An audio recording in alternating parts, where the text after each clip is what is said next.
I'm Flo. I am a reader, I'm a medium, I do Reiki, I do a bunch of different things. Right now, I'm here to do the Sagittarius season read for Aries. So, what is going on in the realm of Aries? Y'all are focused as fuck, but, or at least right now you are still. Well, it's still Scorpio season. So, for full clarity, I'm posting this a couple days before the shift in seasons. So, what's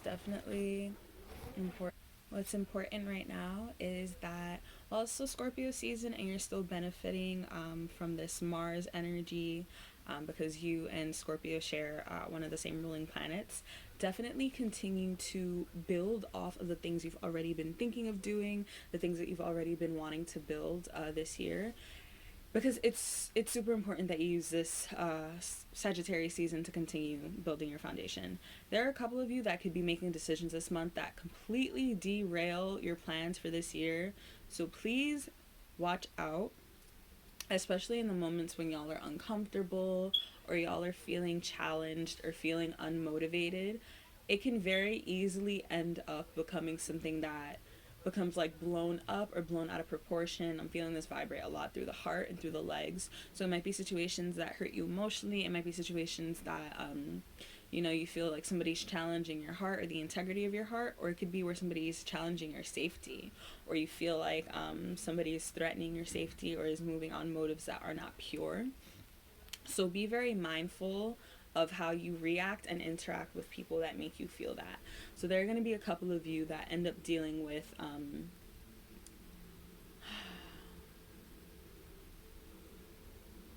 trauma disguised as miracles.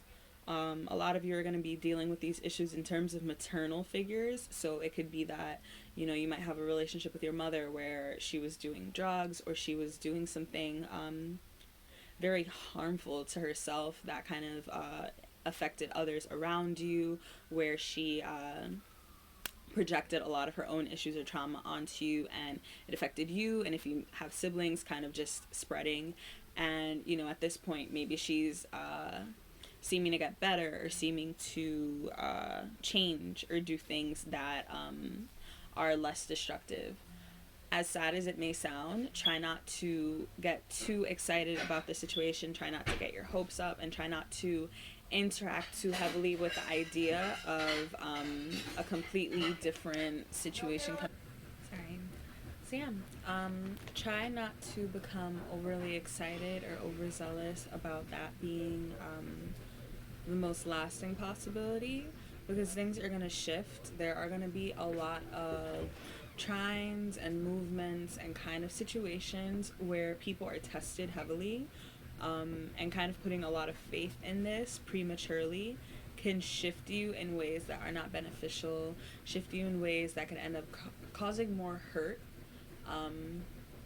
So it's best not to get super duper comfortable with any outcomes, but just having faith. Having faith that no matter what happens, no matter what shifts happen, you will be well, you will be stable, and kind of reviewing the ways that even though these situations have happened, even though there have been these really toxic, uncomfortable patterns and situations coming up around you, look at the ways that you've made yourself comfortable. Look at the ways that you've made a home for yourself, that you've made space for yourself. Look at the ways that even in these toxic situations, you've managed to make a life that you are becoming more and more proud of every day. Yeah, so I guess I meant to share this. This is one of the books that I have. It fell on my foot. The Healing Wisdom of Africa, Finding Life Purpose Through Nature, Ritual, and Community. This book is actually excellent. It talks about a man who was pretty much destined to bridge Western practices with traditional African practices, building your own traditions, building your own rituals. It's a very, very powerful, dense book. It's a great read. I totally recommend you read it. But I think in tandem with all of that, Sagittarius season is really meant for you to open up your mind, open up your mind to new philosophies and new ways of relating to yourself, new ways of relating to people, and relating. uh, so cute. Okay. Relating to, or not even relating, but redefining the way that you define pleasure and passion. I'm seeing passion fruit, literally. I'm seeing pineapples, and I'm seeing pomegranate.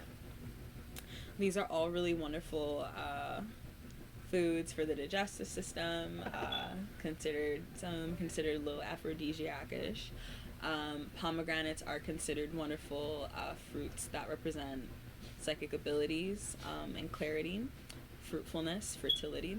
So tapping into the ways that you make yourself feel fertile, make yourself feel bright and fresh and new. Tapping into new ways of bringing about clarity, flushing, and new ways that you create release, but again, with fun, with pizzazz, right? But doing this again in ways that are not destructive, in ways that are not premature, and on ways that are not dependent on any specific situations and are not dependent on other people doing right by you. So honestly, overall, Aries, this seems like a very fruitful time to start laying down new foundations, because Sagittarius is mutable fire. You will find yourself burning through a lot of old habits, old ideas, old ways of moving, but being amped up simultaneously by your fellow fire sign energy, and amped up in ways that really make you question the decisions that you're making, in ways that really make you question the validity of certain feelings, question the validity of certain thought patterns that you connect, especially when it comes to your loved ones, especially when it comes to people that you hold really fond and near and dear, and how a lot of the times you don't make decisions necessarily to please them, but you make a lot of decisions with other people in mind that are best made just for you, and that are best made in ways where you're doing more so right by yourself. So I think a really wonderful medicine for y'all at this time would be hawthorn. It'll definitely help ease a lot of tension and anxiety a lot of you are feeling in your chest. It'll help you remember the power of your heart, your power to forgive, your power to love, but will also literally be just super, super helpful. I'm seeing the words anti-inflammatory over and over again, to just cooling things down, and y'all are gonna be fine. Wear more bright colors, definitely wear more yellows. Try to avoid red during this time. Not even being shady, but definitely wear more yellows, wear colors that make you feel bright and new. I know that we're like in fall and things are a little bit more grungy right now, but you know, get a little bright. You see me, you know, I got my little cheetah print. I'm wearing my yellow under the vibe. So if you enjoyed that reading, you can book a personal one if you feel like you need it via the link in my bio, or the little thing under this. You can also feel free to donate if you feel so guided to do so. And have a beautiful Sagittarius season, Aries. Y'all are fucking amazing. Y'all are powerful. Y'all are powerhouses. And you can do anything. Okay? Love you. Be nice to yourself. Toodles.